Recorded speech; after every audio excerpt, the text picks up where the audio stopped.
The views and opinions expressed by this program's hosts, guests, listeners, and viewers are solely the views and opinions of the original source who expresses them. They do not necessarily represent the views and opinions of TV5 Network Incorporated, its subsidiaries and affiliates, and their respective stockholders, directors, officers, and employees. Sounding off from Los Angeles, the undisputed king of podcasting, who's all about the good times, Mo Twister.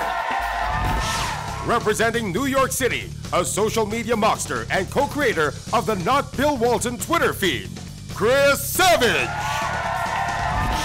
All the way from Sydney, Australia, a basketball media veteran and unapologetic cultural critic, Bradford Graham. Holding it down from Manila, a seasoned sportscaster with the studio skills to pay the bills, Gino Rufino. This is Full Court Report.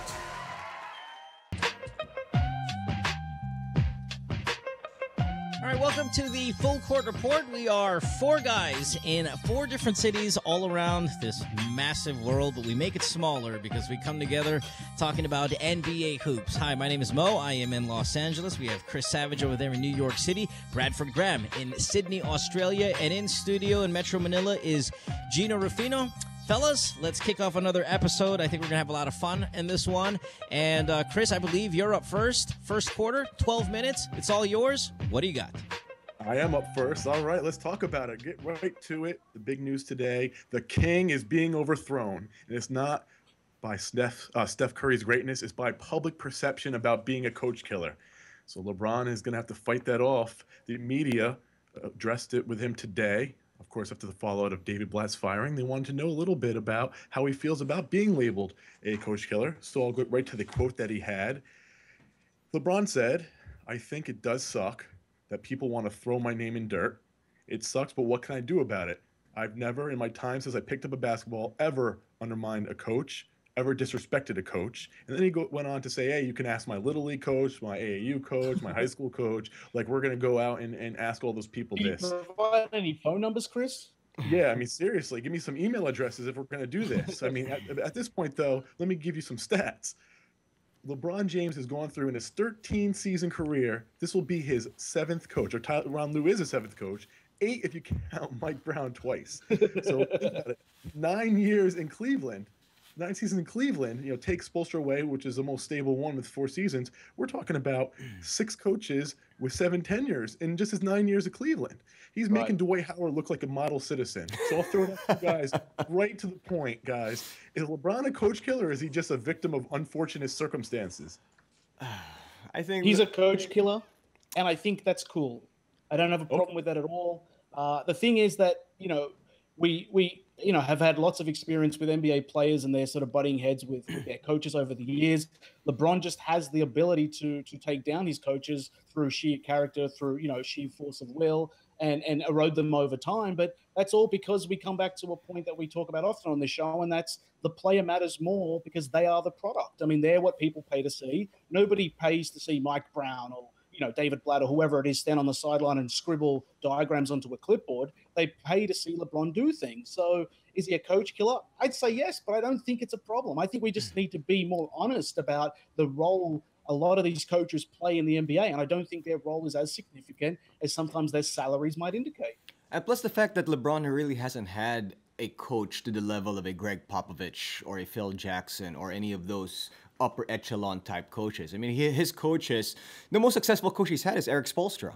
And Spo was a young coach when he started coaching the Heat. So I mean, it's tough. But I mean, to a certain extent, yes, he is a coach killer. But it's also because the quality of the coaches that he's had hasn't been that great, and his superior talent, his level of play is so good that any owner, any team, any franchise would rather have him over the current coach or the coaches that he's had in the past. I think LeBron is more than a coach killer. He is a control freak. And because you're a control freak, you will be labeled these things like coach killer because you're trying to micromanage every little thing.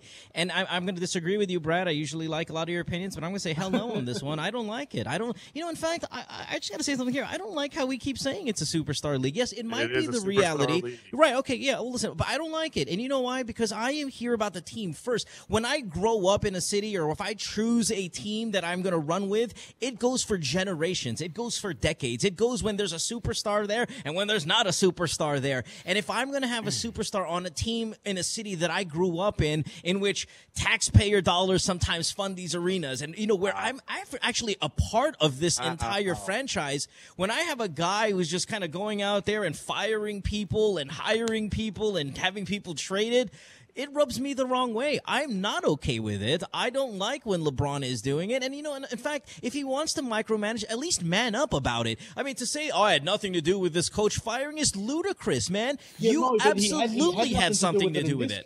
He had nothing to do with it in this case because that decision was made before he returned to Cleveland. Yeah, it doesn't matter. He returned to Cleveland, and then he didn't have to make the decision. He had his right-hand man do it for him. Which is a puss way of doing it, right? Another point. These superstars, whether it's a superstar league or not, what type of league is it if we have these entourages getting involved with, almost the operations of the basketball team? If these superstars have enough clout, it's not just them; it's their buddies, they're hanging around, it's their agents, and they're the ones calling the shot. That's where I draw the line. So I'm kind of in the middle of your guys' opinions. It's a superstar league. I don't think it's the worst thing in the world. But with that being said, how are you going to get around it, Mo? I'll say to you, how are you going to get around it? What are they supposed to work things out together? Because you're not going to get rid of LeBron. I don't know how to get around it. I have to be honest. I mean, there are teams out there that value their coaches, I think, as much as their star player or even more than their star player. We have current coaches, like you said, the Greg Popoviches, where, you can't go ahead and say, I want to get this old man fired because I don't like the way he does post-game interviews, or I don't like how he limits my minutes, Right, but he is as rare as LeBron is as a player. Like, we can't get confused here and say that every team can get a Popovich because they can't. The same way that every team can't have a player on the level of LeBron. Now, I'll say this. How much coaching do you think actually happens by the head coach? I don't think their role is as significant because it's not like, David Blatt was in the gym at 6 a.m. telling LeBron how to improve his jump shot. Like, that's not his job. And the word coach here is a little bit misleading because it's not like in college or in the high school level where the guy actually teaches you the game. At the pro level, they're teaching you how to run certain systems and sets and do certain things. And they, draw up plays. But LeBron's still the one who has to go out there on the court and enact whatever vision the guy has. And that's why the term manager is a much better description than it is. Well, okay, but that's just, it doesn't matter. Terminology is not what we're talking about here, though. Listen, these young guys, whatever, but whose job is to teach these young guys to not just play on the court and to follow a system and to act how to act off the court. I mean, your coach is that guy. He's supposed to do that role. Now, if LeBron is too busy because he's doing TV commercials and this and that, who's going to be that person to mentor these guys? Maybe the analogy to use, Brad, is okay, fine. Maybe the coach is not, the center point of this team, and they're not the one who's going to be winning ball games. It's going to be the players. But if you look at, say, the presidency, and not to make it political, but okay, the president of the United States, for example, he's not in control of everything, but he stands for something. It's a united figure that we kind of look up to, respect, and then lead. Like, we follow that person's lead. Right. He's not going to change a lot of things.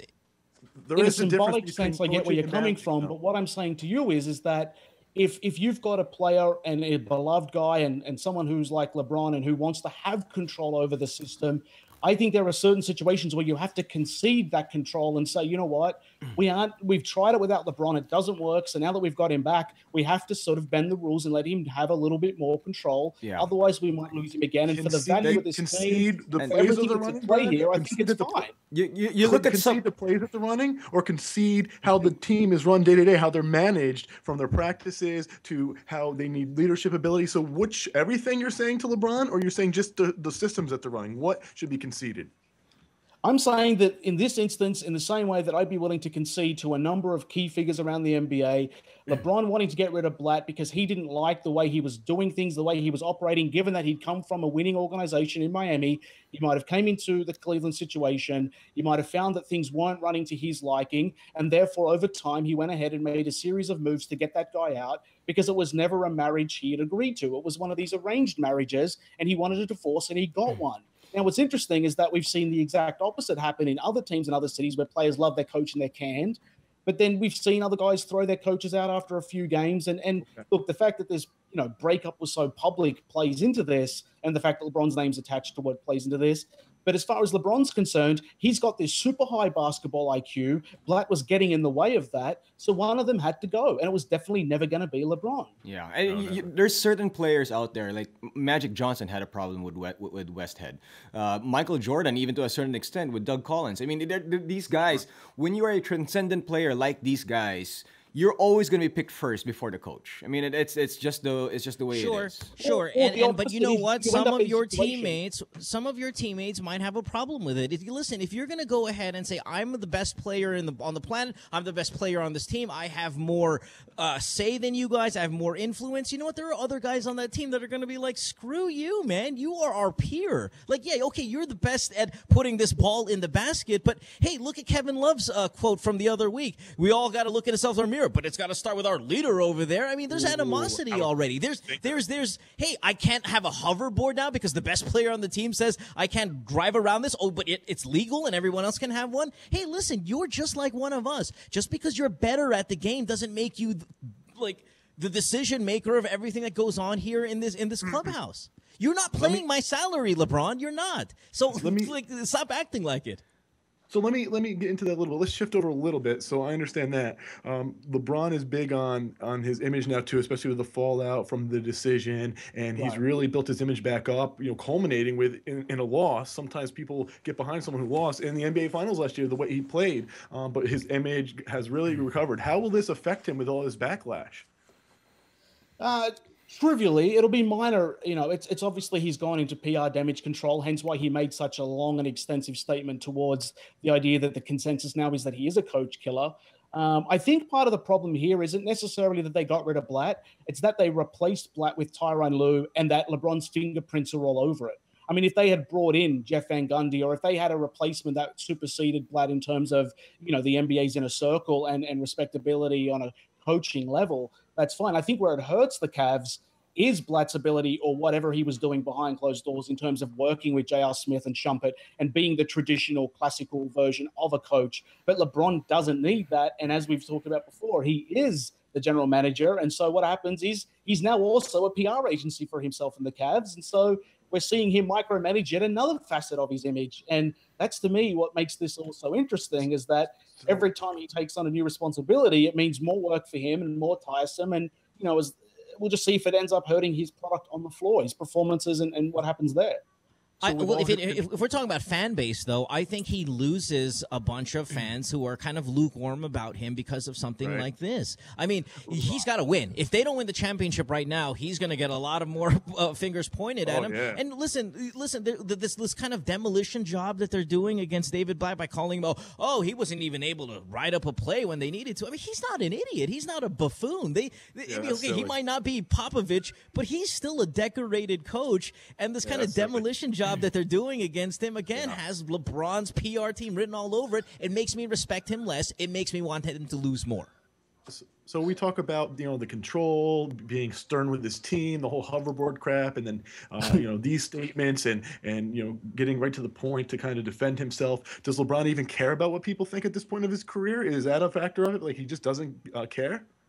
Oh, I think he is. I think he does so much that his control freakness that I talked about is starting to dig himself a grave, because now he's starting to get involved in too many things, but he can't help it. That's the kind of guy he is. Yeah. I mean, the mere fact that all of these things are popping up is because he cares so much about what people think about and what people say about it. Okay. Right. If it's a non-issue, Chris, you say nothing. Right. This is where I miss Kevin Durant's I hate the media. Seriously. Kevin Durant might be right. Yeah, sorry, go ahead. So what is the Cavs? How do the Cavs look right now? Like, what's going on in the locker room? What's going on behind there? Kevin Love made his statement. You know, they have the firing now. LeBron has to answer all these media questions. What do the Cavs look like as a team behind the scenes? Again, as I said in our last episode, and by the way, we're done here in the first quarter. We'll just call a quick timeout. As I said with the last episode, the roster is still so stacked that they will get into the Eastern Conference Finals. They will represent the East. I know that we talked about Toronto last time, but I said all of the perfect things have to happen for them to lose. They're still going to be fine until they get to the finals and get their asses kicked by somebody from the West. Right. So that's what's going to happen. All right, we're going to take a break. When we come back, we have more of the full court report, quarter number 2. When we come back, don't go away. He has made viewers laugh with his funny antics and awesome style in comedy. He has also been in quite a few headlines himself. Well, funny man Arnel Ignacio loves good times too. Curious if he has funny secrets he'd like to spill? Then head on to www.tv5.com.ph/originals and watch Good Times with Mo. Thursday, 9 p.m. on Digital 5. Call us on our hotline, also on Viber and Skype. All right, welcome back to the Full Court Report podcast. We are at quarter number 2, and let's go to Manila, Philippines, and get Gino Rufino's quarter up and ready. You got 12 minutes, Gino. What's up? Thanks, Mo. Oh. Sorry, we lost somebody. Brad. We lost Brad. Hello? There he is. Hey, sorry. We're Shall we limping again? tonight. Yeah. So all I heard was the countdown, and then it cut off. Okay, cool. George?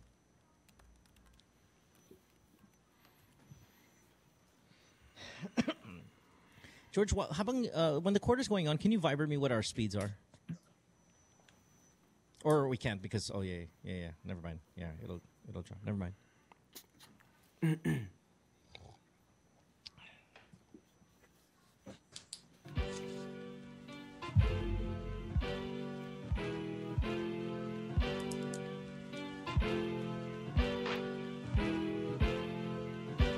All right, welcome back to the Full Court Report. We have quarter number 2 up and ready, and we're going to go to Gino Rufino, who's in Metro Manila, Philippines. Gino, you got 12 minutes here for the second. What's up, buddy? Thanks, Mo. And I want to talk a little bit about the big diesel, the big cactus, the big leprechaun, whatever you want to call him, Shaquille O'Neal. He recently said when he was in Los Angeles, and I know he was trying to be funny like how Shaq always is. He said, I killed the center position. And when you think about it, you look at the All-Star game, you have 3 small forwards in the Western Conference and 3 small forwards in the Eastern Conference starters as your front court players. There is no centers, there are no power forwards, unless you count LeBron James as a power forward. So I just want to go over like what I mean. It's a little bit of a disrespect when it comes to what Shaq says. And again, I know he's trying to be funny here because you still have guys like DeMarcus Cousins. You still have guys like Andre Drummond, maybe to a certain extent Dwight Howard, and so on and so forth. But the center position obviously is not what it once was with the David Robinsons, Olajuwons, Ewings, or if you want to go further back with Kareem and so on and so forth. But how has the center position been affected since the time of Shaquille O'Neal when he left the game? I mean, who are the dominant centers left after the big diesel? This just reeks of Shaq's desperation to keep himself, contemporary or something. Like, center positions aren't going anywhere. You talk to anybody. Right. I mean, guys aren't playing, just because Golden State plays a little small ball doesn't mean that Andrew Bogut is invaluable to their team, or doesn't mean having a 7-footer to anchor a defense isn't still vital to success over the long haul. I mean, Shaq, to think that he killed a position, I mean, that's so arrogant and just, it's so crazy a comment to make. Whether he thinks that it's joking or not, he believes that there's going to be a little truth to that because that's the kind of guy he is. Yeah. He always talked himself up to be bigger than his talent actually was, or in terms of production anyways. I mean, he always had the talent. He just never always, gave enough of a crap over the course of a full season to actually display that. Now, this is a guy who thinks that he killed a position. Give me a break. I mean, what the hell? Who thinks they can kill a position? Shaq did not kill. Go ahead. Yeah, I don't want anyone to even just accidentally think that he killed a position. The center position, it might not be in its heyday, but it's certainly alive and well. I could throw out 10 names right now that are legitimate centers, no problem. I mean, you can start with DeMarcus, as you've said, but there's the Rudy Gobert's a legit center. Yep. Hassan Whiteside's a legit center. There's even kind of guys who like Marc Gasol is a legit center. Brooke Lopez, legit center. I mean, we can go on and on. Gortat Valanciunas. Shaq didn't kill the traditional center role. The European invasion has changed it, and that's fine. The game has evolved. That you can have centers who go out there and take long-distance shots, and teams have to evolve to that to play defense on that. That has changed the role, and that's fine. That's a new modern NBA. You're not going to have the days of David Robinson, Patrick Ewing, Hakeem Olajuwon, Shaq O'Neal all in the center position. It's probably not going to happen anymore because the game has evolved, and that's fine. Okay, so it's one of these things though, Gino. I mean, look, you look at the week DeMarcus Cousins has had. I mean, that guy, Boogie is putting up crazy numbers. He's dominating guys at, on the offensive end. He's carrying a Sacramento team, which people thought, they weren't sure what to make of them, heading into this year. I mean, you got a situation where here's a guy that's crushing teams from the inside. Sure, he's taken a few more threes than he probably should be taking. None of us are necessarily happy with seeing DeMarcus jack up 3 threes a night. But here's an instance where, size is what Shaq thinks that is no longer around. I mean, there are plenty of 7-footers and plenty of skilled 7-footers that would drag Shaq away from the hoop and make him less effective now. So, I don't know, man. I just don't get where he's coming from necessarily with the comment like this, and think that, he should be more careful with the way he sort of describes the game. The only person who's ever in a position to say they killed anything is Michael Jordan. But the only thing I'll give credit for Shaq killing was his ability to shoot free throws. I mean, he murdered that on more than one occasion. So, start making your free throws, big fella. You mentioned Boogie, and I wanted to talk about this because I know we're gonna talk about him on a cover of a magazine later on the episode. But I mean, Boogie Cousins. I mean, you think after the returns of the All-Stars starters came out and he saw his name not among the top. You think that affected him? You think that, and that's why his play has been unbelievable in the past couple of games that the Kings have had. I mean, he's putting Shaq-like numbers. Maybe even better than Shaq-like numbers. He's just great. I don't think it affected him. He's going about his business and playing great, and he is certainly among the top players in the league. I said this the other day. I don't think I'm crazy to say this. I had a conversation with someone, but I think that Boogie Cousins has a potential in the next couple of years, and I know we're in the Steph Curry era, but the potential in the next couple of years to win MVP in the NBA. That's how highly I think of this guy. He's a monster. Yeah. Well, not with the Kings, though. He would have to be in a contender to be an MVP, right? And that's part of it. Part of it is the market he's in. That's why he didn't get the All-Star votes that he probably should have got. Part of it is that he's got a reputation as being a bad guy. We've all, heard and read all that sort of stuff. But I think he definitely used the snubbing as sort of motivation. I'm not saying that it directly influenced his play right now, but I definitely think that he's taken that under his belt, and he'll remember that come time for all NBA selection and all the rest of it. Because I think at this point he is, playing his way onto the first team, and he will be a dominant force at All-Star Weekend. And I think this is a case where you can see if guys are going small and playing perimeter, and then you show it with a guy that can just destroy people from the inside and is skilled and mobile and all the rest of it, then I think that it's a nice kind of counterpunch. I don't think that, if everyone tries to replicate what Golden State's doing, I think they're just going to run themselves into a corner. But here with Sacramento, at least it seems like they're trying something different and building around a guy that has a different set of skills. And I think it's only going to show fruit for them, if not now, then definitely next season. Is Boogie Cousins a top 5 player in the NBA today? Ooh, no, but he's top. No. He's top. No. He's top. probably top 5 talented.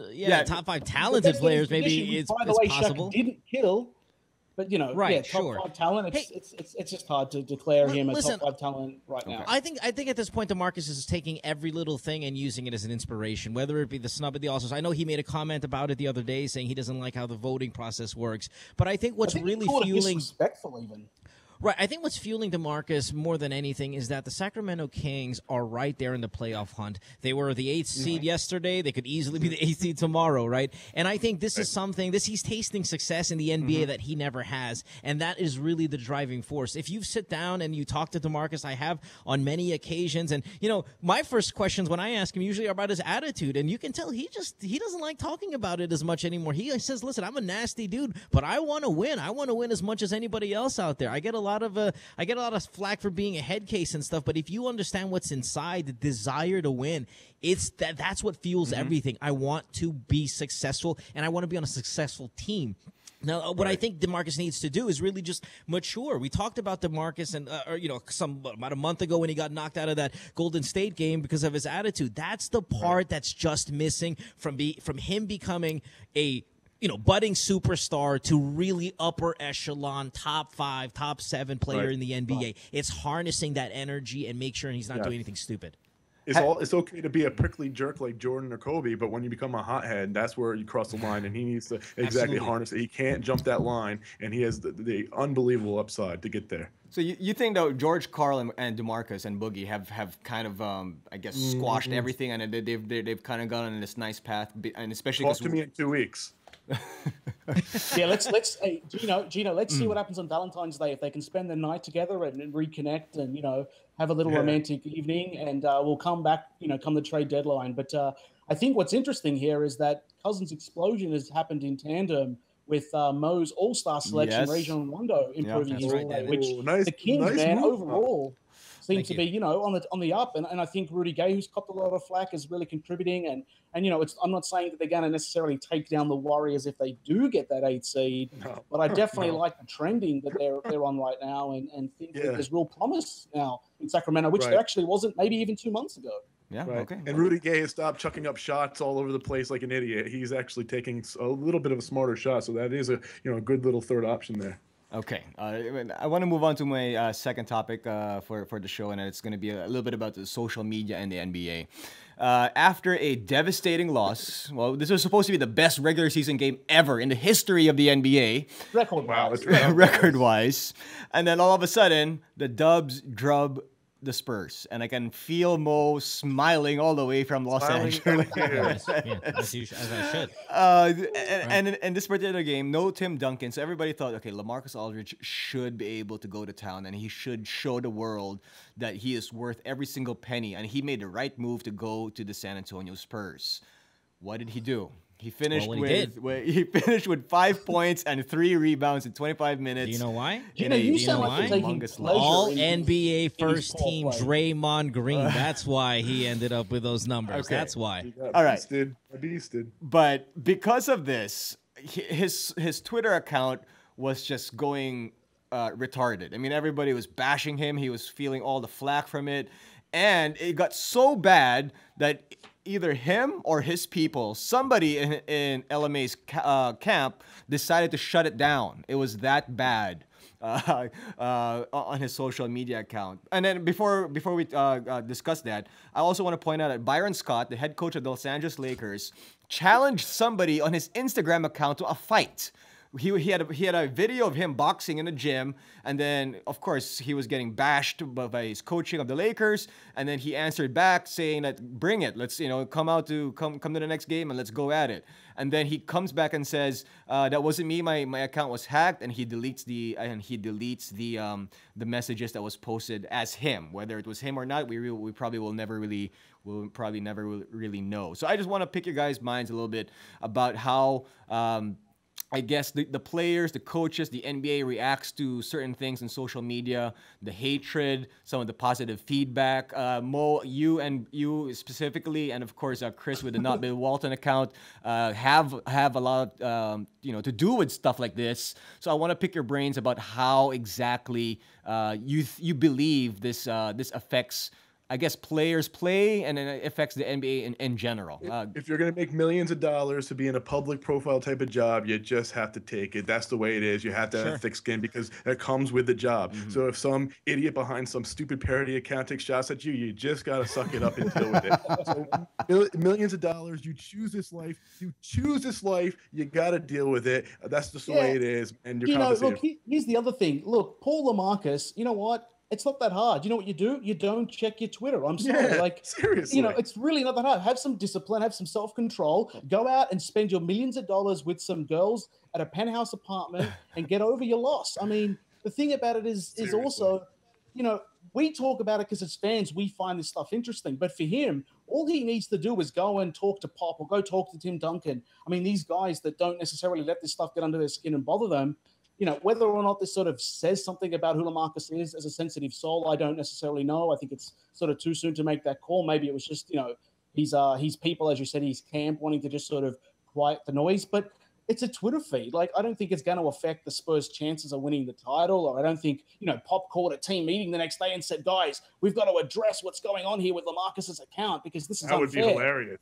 That would be hilarious. I'd pay money to see that. It's instead of a film session, I'm sure he put the Twitter feed up on the screen and was like, all right, guys, you know, Jim337 from California said this about LaMarcus. Like, they don't care. Yeah. Well, I mean, I don't want to think that it affected him or he shut it down because of the loss. I mean, maybe he just wants to concentrate full 100% on basketball on this season, especially after a humiliating loss, especially with a guy like LaMarcus. No, the timing's a bit off. Right. But I think we make a bigger deal than it really is. We got to take a break, though. We got halftime show coming up. It's the Full Court Report, and don't go away. We'll be back after this. A Sports5.ph original web show. My name is Dominic Uy, and this is my buddy Kevin Limhoco. We are going to be testing products to their nth degree, to their limits. Cars. How many car makers are not equipped with power steering? Gadgets. You feel the value of that watch. And everything in between. I don't like to pamper myself except in a restaurant. This is the web show for the modern man. Oh, let's go! Nth degree. Catch it exclusively on Sports5.ph. It's halftime on the Full Court Report, and this is where we move away from basketball and talk a little bit of pop culture.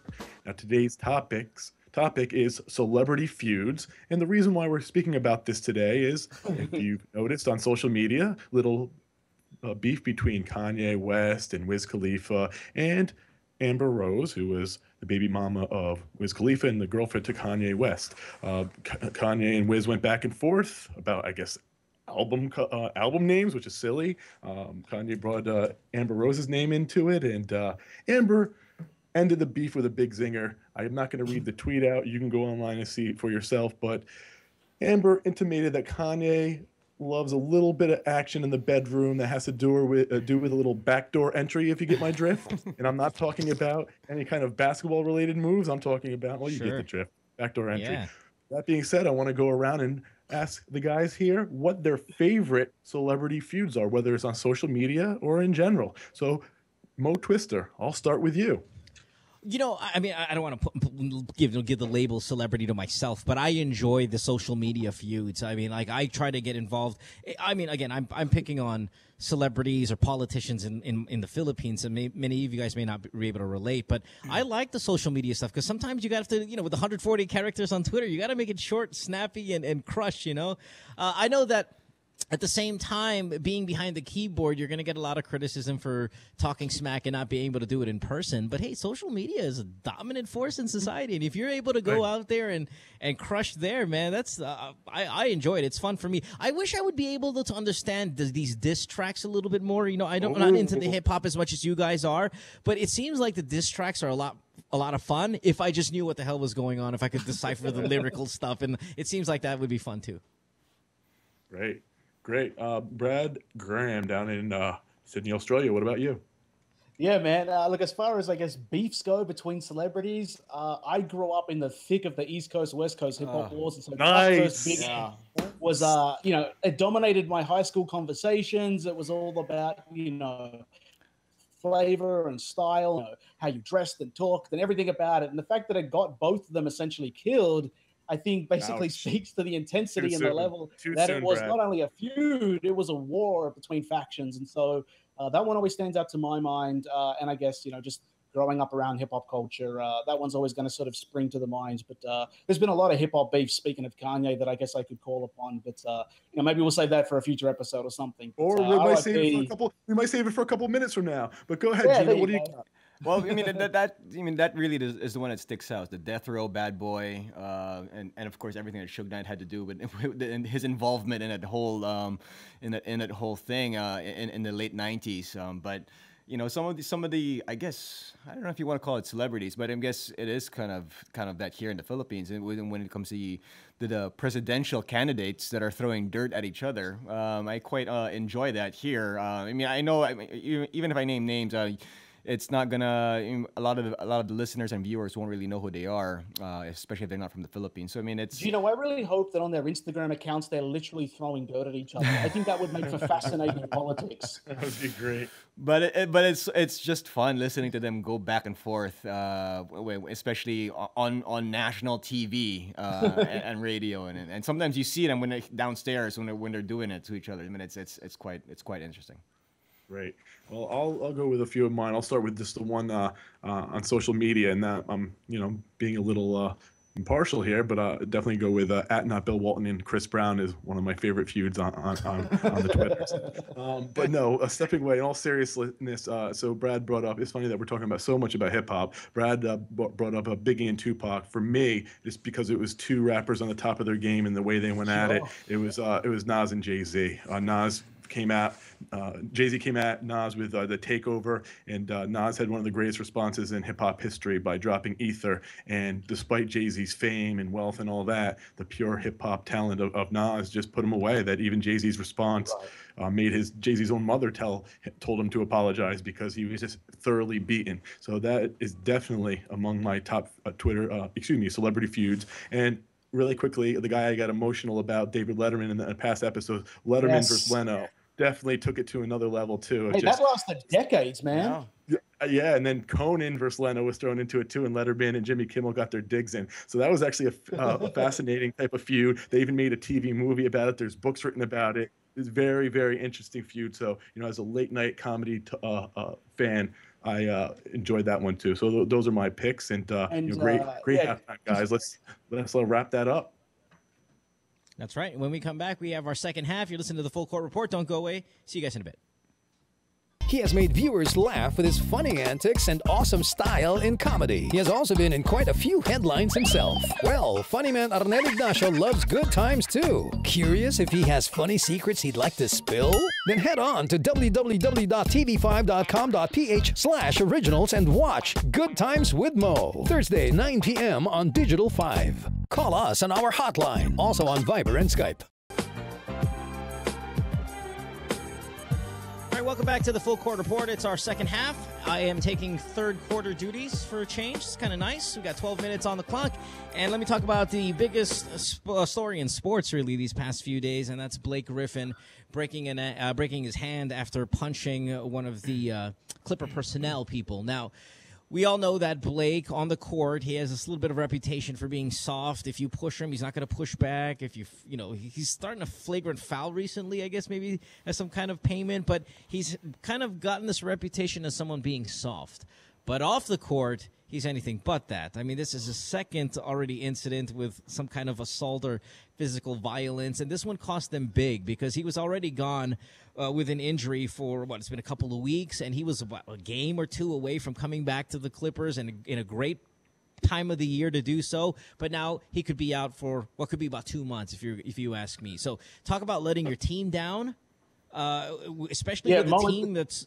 Especially the team that's trying to win in a very, very small window of opportunity. I'm sorry, Brad, you were saying what? No, I just think it sounds like, Blake Griffin has a beef with common sense here. It's like, don't jeopardize your NBA contract. What are you doing, big fella? Especially when you think about the endorsements. Let's go aside from how much he means to this Clipper team. They should spin this and say that he punched the dashboard of his Kia. Right. Well, is anyone surprised that Blake threw punches? Because the Clippers are much more well known for choking, so that really shocked the hell out of me. But Mo, you said that he's anything but soft off the court. I say this is soft. He's like the guy who gets pushed around on the court. He has to take it out on smaller people off the court. That's a little soft to me. He's kind of like a fake bully. So how tall is Blake? Was he 6'10", 6'9"? He's a big dude, right? He's about 6'10". Yeah, but he's massive. And this guy that he put a hurting on was he 5'9" or something like that? So maybe he's that bully complex where he has to go out and take his frustrations on the smaller dudes. We don't actually know what exactly was said. Like maybe the guy had the best sort of takedown of Blake we've ever heard, and maybe it's one of those things that it could have been going on for weeks. Who knows? I mean, it's the fact that nothing justifies. Nothing justifies. Not violence.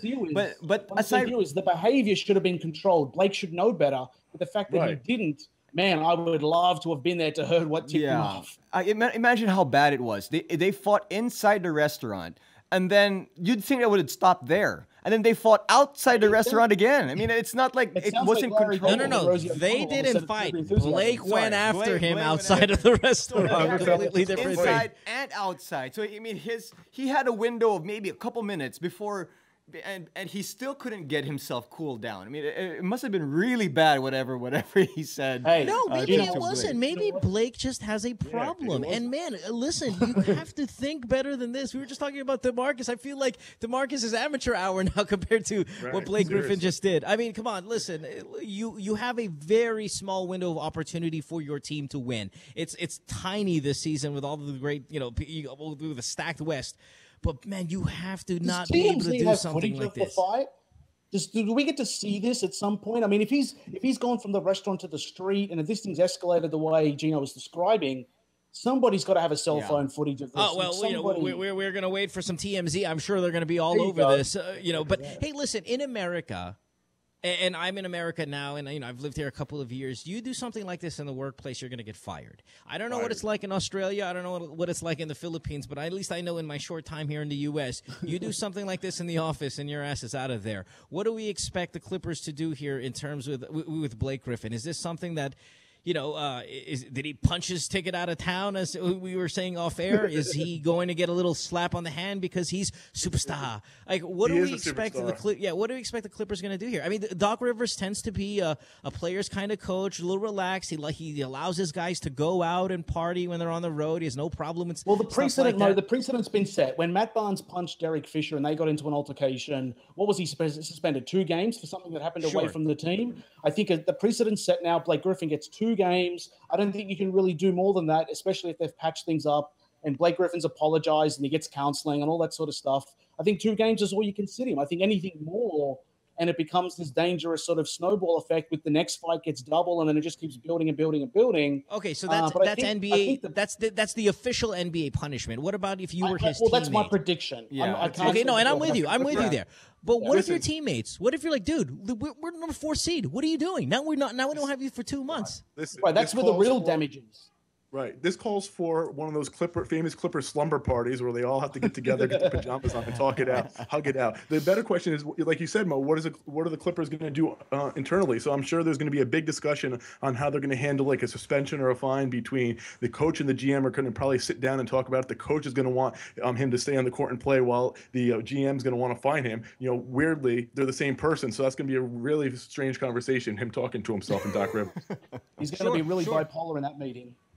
Now, this being what essentially is the biggest story in sports, is this something that the media also has blown out of proportion, or I mean, because of the injury? Now, this is really massive news because we were debating whether we were going to talk about this. I have not. I have not. His name? No, so it's not blown out of proportion. Then there's not enough coverage on it, in my opinion. Okay, fair enough. All right. Well, here's another. I guess he's. Yeah, just quickly, Mo, I was just going to say that because his hands are his money makers, because he relies on playing basketball to make his living, and because he's established himself as being this public figure, then yeah, absolutely, the coverage of it makes sense. But it's not until we see the footage that I guess we can really make an assessment as a public on what exactly needs to happen as a result. Mm-hmm. Well, here's something we all saw, or maybe you turned it off because it was such a Speaking of beatdowns. Yeah, speaking of beatdowns, a couple nights ago, and I don't want to get into recapping the game because it has been a couple of days, but I just want to see, like, maybe a guy like Chris here. Are you giving the Warriors the respect now they deserve? I know that when the odds came out on that Spurs Warriors game, you're like, Warriors by 5? I mean, come on, that's a lot. Mm-hmm. They want to win by 30. We saw Steph make a mockery of Kawhi Leonard in best offensive player versus best defensive player. We saw Kawhi spinning around in circles, man, things that you wouldn't expect from a Kawhi Leonard. Now, we have this shiny best start ever that the Warriors are at now after 45 games. They are tied with the Chicago Bulls. Again, to bring up the question again, as I've brought it up quite a few times this season already, is this team going out there and breaking some all-time records? Are they going to go ahead and pass the Bulls? Are they going to go undefeated at home? Right now, man, again, I said it before and I'll say it again. Undefeated at home looks like a cakewalk for this Warriors team. Well, will say from last episode. So I said for it to be a statement game, either the road team had to win or the home team would have to win in a blowout. So yeah, it was a statement game. The Warriors won in a blowout. They definitely are the best team in the league, despite playing at home, because they blew them the hell out, and Tim Duncan wouldn't have made a difference. From a historical standpoint, it's looking good for them. But 1 week from now, 2 weeks from now, we could be talking about a different thing. I think it's time for the Spurs to press the panic button. No, just kidding. But it's a statement game. The Warriors are the best team. The Warriors are the best team in the league. Steph is the best player in the league. There's no question about it. And I have no problem saying it. Historical stuff, I don't know. I mean, right now they're on pace for it, but that doesn't mean too much. Now, Brad and I had this interesting conversation off air that I want to bring up, Brad, if you don't mind. You said as we get closer to the end of the season, when guys need some rest and some separation and some maybe clinching of divisions and conferences. Golden State's going to build themselves a little cushion, come the later part of the season, maybe in April, whatever.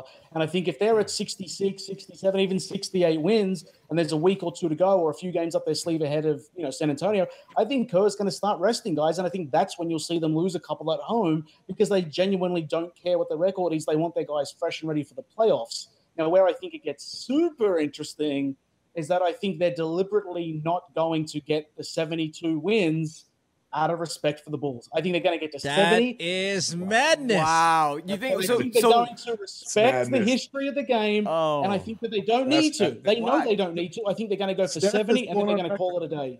Okay. I need to give you a little bit more mic time. Give me some points on why you think they're going to deliberately sabotage their season. Well, not season in the sense that where they're going to go out and lose and get knocked out. I just think that when you look at it objectively, there's no reward for them to get to 72 if it means playing Steph and Draymond these extra games. Legacy, history. All it does, if they can win 70, then I guess they're in the history books, or if they can get, whatever the case may be. I don't think they're going to gun for 76. I don't think there's any purpose to it. I think they're going to get to 70 and they want to be historically great. But I think Kerr, being a Chicago Bull and being a member of that team that won 72. I don't know about that. I think he's not going to do it. I think he's going to rest these guys. Don't you think Kerr would want to get double 70 wins? One as a coach, one as a player? Right, to be known as part of the two best teams ever? What good is it matching the Bulls? If you just get 72, who cares? It's like you've either got to get to 74 or you might as well just hit at 70 and take the day off. Steph has gone on record saying that this team, and they're young too, this team fights for these regular season goals. That's right. They're different from other teams that are maybe more veteran. Right, they love them now, Chris, but I guarantee you, when it comes to the end of the year and they're tired and banged up and they want to prep for the playoffs. That's different, Brad. That's different. Yeah. That's different if they're banged up. If it comes down to rest, this team wants to see the goals. Now, Steph, is he going to be the Michael Jordan type or the LeBron James type and kind of be more aggressive with the coach and try to push that? Michael Jordan was not going to take no from an answer from Phil Jackson in 1996. He's pushing his team to get there. He wanted those wins. If Steph Curry, is he going to be that type of guy? That might be the difference. But this team wants to hit goals. A little bit of a different way now. That's my point, that the game isn't played. If this was the mid-90s, Steph would absolutely gun for 74 wins and he'd want to be the best team ever. But now, there's just no point to it. Guys and statisticians and all the influences that come from rest and research tell us that they're better off taking time off at the end of the year. Well, Steph and Draymond and some of the starters rest in the fourth quarter anyway. So I mean, they're going to have some. They're not going to be burned out. So if you expand that, this is what I'm saying. If they get to 70 wins, I think they'll be content. They'll get ready for the playoffs and they'll defend their title. I just don't see at the end of the year. Again, home court. They could drop a couple of games at home if they've got home seed and number one seed locked up. These guys will take their foot off the accelerator. I can tell you it's going to happen, man. That's the nature of how the NBA is played right now. If they're healthy, I can almost guarantee they're going to go for it. Here's a stat for you now. Here's a stat for you about the rest that they're getting. And Mo, you might not have known this, but do you know that in the fourth quarter alone, Russell Westbrook has already played 100 minutes more than Steph Curry in the fourth quarter alone? So that just shows the type of rest Steph is already getting. That's right. And they're scoring the same amount of points. And again, just to kind of bring up one final point as we close here in the fourth, is that we've said this in past episodes that champions, they change year after year. Titles, different teams sometimes every year, right? But legacy, history books, those things last for decades. And if you have a chance to go out and break one of the ones that people don't think are ever can be broken, you go for it. Whether you think, oh, my guy's going to play 5 more minutes than he should, hey, when you go out there and you go for that record, I mean, trust me, it gives you adrenaline, a push that I think the Warriors have in them, and they desire for it, and they're going to go out and get it. All right, let's take a break. When we come back, we have the fourth quarter. We have a special guest, by the way, coming up here at the Full Court Report, and Brad's going to be leading the way. Don't go away. Back after this. a Sports5.ph original web show. My name is Dominic Uy, and this is my buddy Kevin Limhoko. We are going to be testing products to their nth degree, to their limits. Cars. How many car makers are not equipped with power steering? Gadgets. You feel the value of that watch. And everything in between. I don't like to pamper myself except in a restaurant. This is the web show for the modern man. Oh, let's go! Nth degree. Catch it exclusively on Sports5.ph. All right, welcome back to the Full Court Report. It is quarter number 4, and here we go with Brad in Sydney, Australia. Brad, you got a special guest with us tonight, so this is pretty exciting. I got 12 minutes on the clock for you, my friend. Go ahead and introduce him to all of us, please. Yeah, thanks, Mo. I guess via Skype, Hangouts, the phone, I don't know, whatever mechanism we're using in this crazy modern technology world we live in. We've got Ben Osborne, the editor-in-chief of Slam Magazine. Welcome to the show, Ben. Thanks for having me, Brad. How you doing? Good, man. Good, man. Look, I'm just going to dive right into this here because there's a number of things I want to get to, talking Slam Magazine, talking basketball media, etc. So let me just start here. You guys dropped the DeMarcus Cousins cover of the magazine, and I just thought the timing of it couldn't have been more perfect. Now, there was once a time when players would come to you guys and like clear the air, talk openly about whatever was on their mind, and the Cousins cover feels like it's a throwback in that way. Like, how's the reception been for this Cousins cover for you guys? It's been amazing. It's been amazing amongst fans. The hard. I think that we'll see how it sells. I don't know, if he has that mass appeal, but the hardcore Slam readers have loved it. Like you said, I think it's a throwback to, when we put on the less beloved guys on our cover, and he was super excited to give us time and to speak freely. So, it's definitely one of the cooler covers we've done in a while, I think. I guess during your tenure there as editor-in-chief, has any players ever knocked you back? Have you ever, made in some phone calls, talked to some agents, and then a guy's turned around and said, Slam's not going to do right by me and I'm just not going to do the cover? Or are guys always really open and accepting and willing to sort of give their time and talk to you guys? We do great. Guys really want to be on the cover of Slam. I think they grew up reading the magazine and they know that, it'll get shared on social media. And the only issue we have is when we get to established stars that have been on the cover, they don't necessarily want to just have a feature, so it's like you kind of build up, you're in the punk section, you get a feature and in your face, whatever, and then you get that cover you've been dreaming about. It's hard to then, go back. Like Carmelo Anthony right now, he's a good feature. We're not quite ready to put him on the cover.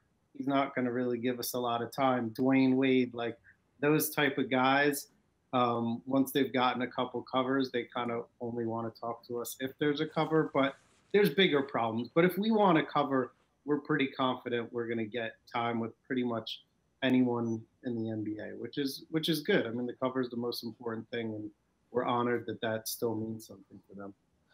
Yeah, well, I guess I can speak on behalf of the basketball fans around the world and say that the covers definitely have graced my bedroom walls and garage walls and office walls, etc. over the years. So, huge thanks for all the effort that goes into that. So Ben, let me ask you, how has the basketball media world sort of changed over the time that you've sort of had the helm at Slam? Like, we've seen social media and the stats explosion and League Pass and, all these sort of media outlets sort of surface.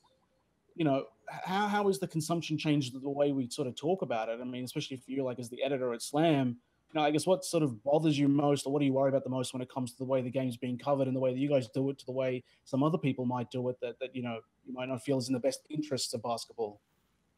I mean, I don't feel any type of way about it as a whole. It's not my place to judge the state of basketball media. I mean, the tonnage has increased dramatically, obviously.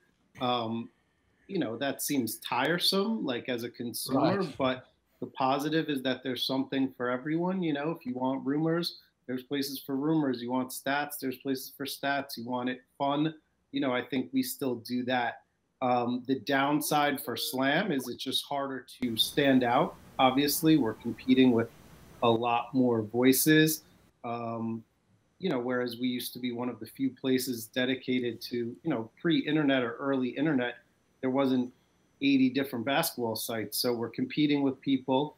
I think we still stand out. But the positive has been that you can be a part of Slam in a lot more ways. I mean, you know, at our peak, we had 250,000 print subscribers. That number's about half now. But we have 2.5 million Facebook fans. You know, like there's people around the world interacting with Slam every day that couldn't. So, you know, I think for everybody, like there's gives and takes and positives and negatives.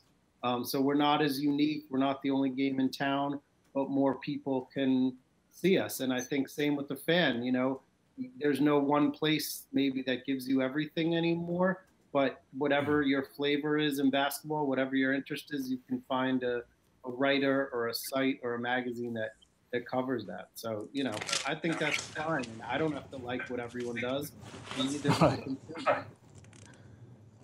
You know, you talked about Ben, if international you don't mind, can I throw in a question here, Ben? Listen, the game, you know, in its promotion has just been so globalized, and it's just such an international game now. You know, I'm from the Philippines originally, and you know, boy, the Slam magazines when they get over there, we're like, you know, we're lining up in the stands. We're paying probably 2-3 times whatever the Americans are paying, so we can get a hand on the issue. Now that the game again is so globalized, do you guys change maybe the editorial style to appeal to the global market? Well, because the U.S. magazine, I know that there are different kinds of slams now in different countries, but that U.S. one is still like the top one. You know, that's the holy grail of the slam magazines. Is there like a change in the way you guys write things, feature things, shoot things to appeal to that international audience? Not really. It's an interesting question. A couple of people have asked us that, and Philippines is the perfect example because there is a Slam Philippines where a company, you know, pays our parent company to license the name, and B, we have more Facebook likes from Philippines than any place other than the U.S., and it's not even close. So God bless all the Philippines basketball fans. But I think they want the authenticity. Like, again, the fact that our company will sell or license the name, like the Philippines magazine can take a Philippines slant. There's Slam China. They can take a Chinese slant. But if you're coming to us, theoretically, you want the true Slam view. Absolutely. So, you know, we've done our stories about basketball around the world, different countries. We want to be global citizens and aware of what's happening in the game. But our voice or angle is going to stay pretty true, A, because that's us, and B, I'd like to think that even if you're in China or the Philippines or Australia, you know, as long as you can read English, you just assume we speak like spoken forever. So there hasn't been a big, you know, attempt to change the voice or anything like that. It's just be us and hope that, you know, hardcore basketball fans around the world will find us and enjoy us. Well, Ben, Gino Orfino here from the Philippines, and I wanted to ask you actually about Slam Philippines and how much involvement you guys have with the publication, the print and online, as far as the editorial stuff that comes in, like the local stuff, and also the stuff that you feed them that they use as well for the magazine and for their website. Yeah, I mean, very, very little. Like, I email with those guys sometimes, and occasionally we'll create content for one another. But for the most part, what they're buying, what they're paying on a yearly level is the right to use our logo and our name. And then they have a server or an FTP site or something where they can see our entire issue as it ran. They can pluck whatever they want. They can use all of it. They can use some of it. Like, they have the rights to that, and then they can just run with that. And then anything they do about the PBA or PBL or whatever, or college in Philippines, I have nothing to do with that. I never see it till after. I mean, they send me all the print copies, but we have no say in what they do and how much they use of ours. They could use every single, you know, character or sentence of a slam. They could use half of it. They could use 1%. I mean, you might know closer than me, like how much they do. I think they take most of our stuff, but it's entirely up to them. Like, again, they're paying for use as much as we want and use the logo. And the same thing is true in China.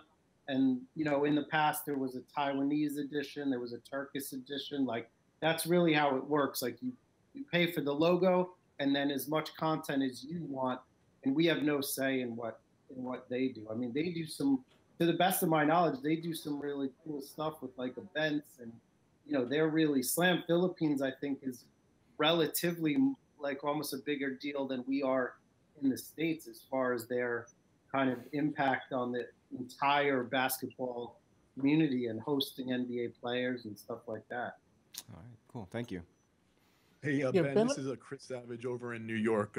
I read somewhere that you grew up in Westchester County. I grew up in Orange County, so props to the Mid-Hudson Valley there. Yeah. But my question is, with your exposure to hip-hop, really from your close proximity to New York and your past work with such publications like XXL Magazine, how much thought do you put into the kind of relationship between hip-hop and NBA when you go about your work? I mean, a fair amount in that, I grew up loving that music and still do to some degree, and a lot of the players do. I think that there's kind of a natural affinity, and we incorporate that with like our hustle and flow section, and, we've interviewed rappers and stuff like that.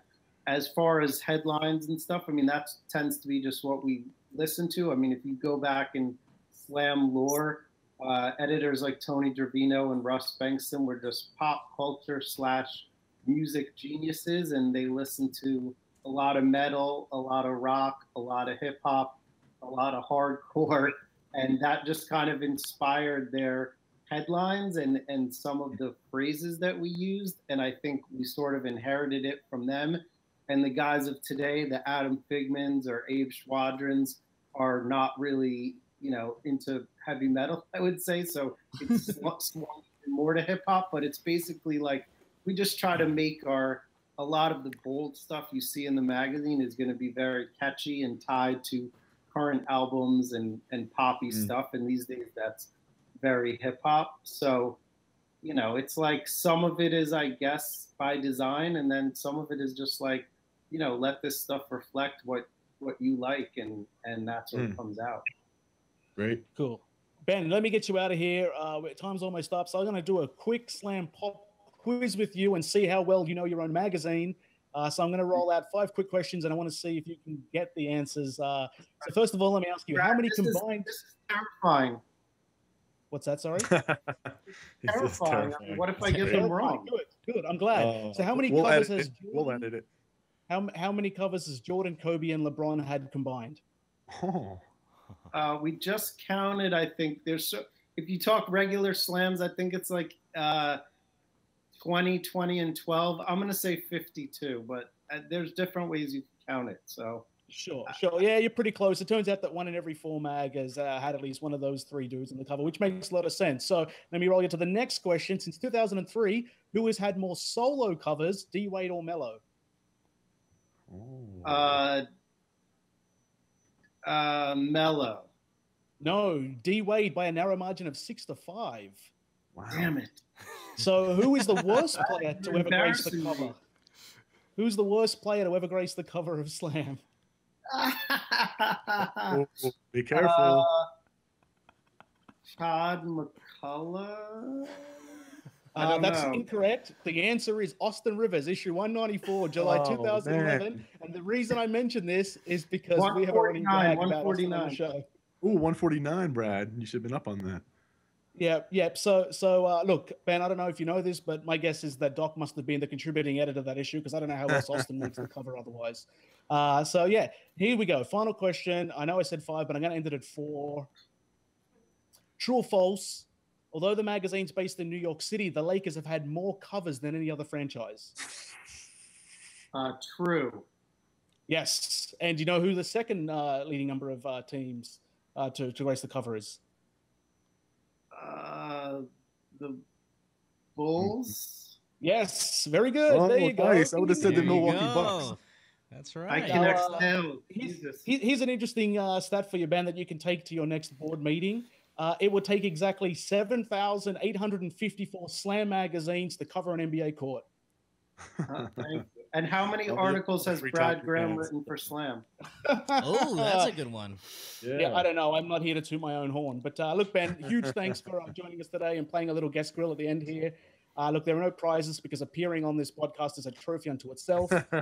Sure. Mo, do you want to give Ben a chance plug yeah, some absolutely. Ben, I also just kind of want to admit something here. You know, when we do the research for the show, at least when I do my part of the research on the show, the number one place I go, man, it's not ESPN, it's not NBA.com, it's none of these things. I go to your Twitter feed for Slam because it seems like all the interesting stuff that I could come up to kind of design my quarter around comes from you guys, man. You guys are always kind of right there with all the news, with all the stories that are super up to date. So whoever's taking control of your social media accounts, please send them my regard because they are super responsible for some of the content that I come up with the show here. So and on that note, if you don't mind, can you go ahead and just kind of plug all the other avenues and venues that people can get in touch with Slam, read Slam, aside from just the magazine?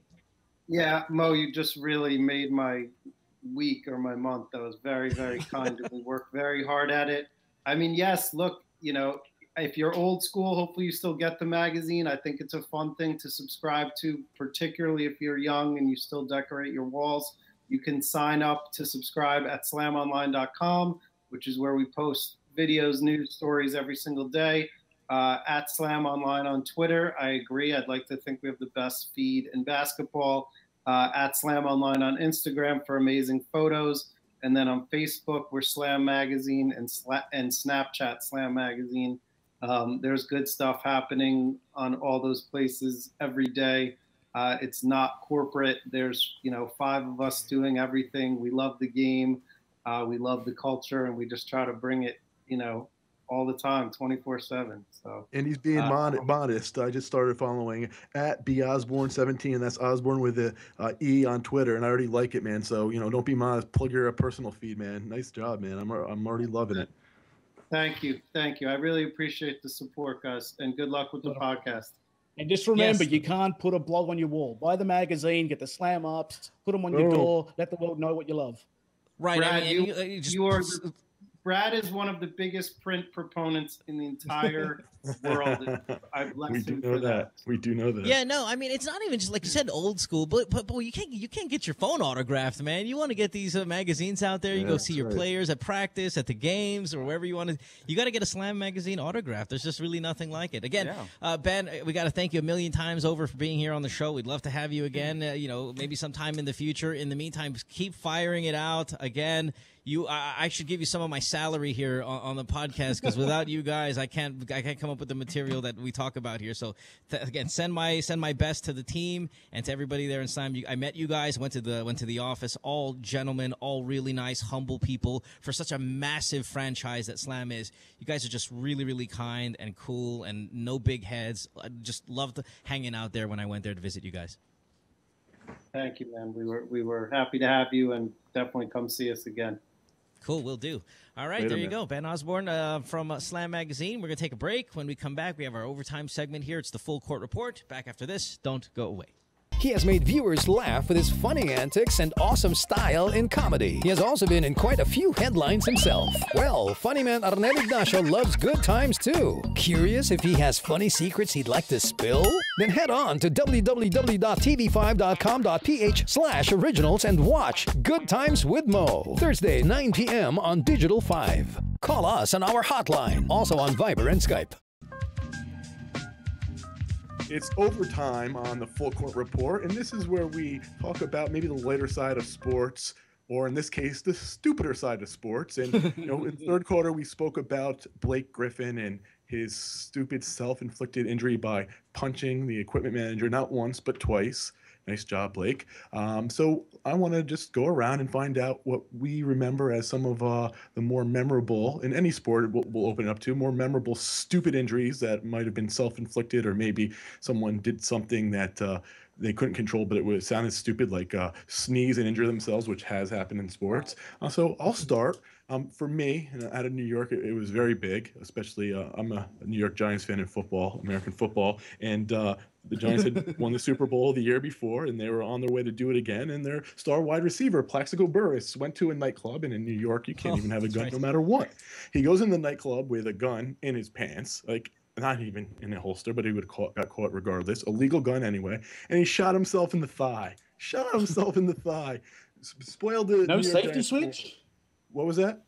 I said no safety switch. What is he using? A revolver? Well, this is what. So not only is it an illegal gun in a nightclub, which is stupid to begin with, but he didn't even know how to use the gun. He shoots himself accidentally in the thigh. Obviously comes out in the media. He's suspended for the rest of the year. He's injured pretty much anyway because he has a gun wound in his thigh. And the Giants, who were 12-1 at that time, got to the playoffs with a bunch more losses and ended up losing in the second round. So that's the one I remember very clearly. And kids out there, just don't shoot yourself in the thigh. That's just idiotic. Brad, I'll shoot it over to you. What stupid injuries to us athletes can you remember? Yeah, my favorite has always been Vladimir Radmanovich, who hurt himself in a snowmobile accident and then lied to the team about it. I always thought that was just brilliant. Like he said, he slipped in the shower or something like unplausible, basically. And the fact that the guy was out there, enjoying the slopes and having fun and doing things he shouldn't be doing, that always registers for me. And I guess the other one, if I may hog the mic for just another 30 seconds, is Jay Williams in the motorcycle accident. Oh, yeah. And the reason I think that it's worth mentioning is because he just released a book, and the book is called Life is No Accident. I thought, how crazy is this guy? But it is. Didn't Monte Ellis also hurt himself on a moped? Do I remember that correctly? I think he did. Yes. Yeah.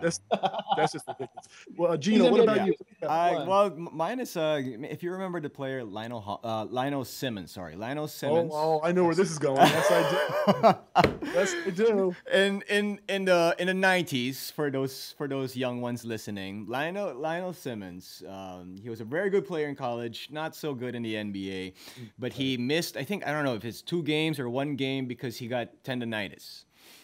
And the tendonitis he got wasn't the normal tendonitis that players usually get because of overwork in practice or in games or wherever. He got it because he was playing with not his iPhone, because there was no iPhones back then. He was playing with his Game Boy too much, and he injured himself, and he had to sit out 2 games, if I'm not mistaken, back-to-back games, because of an injury playing with his Game Boy. Hey, that Super Mario 3 is not going to finish itself, Gino. That's interesting you said that. That Tetris can break bones.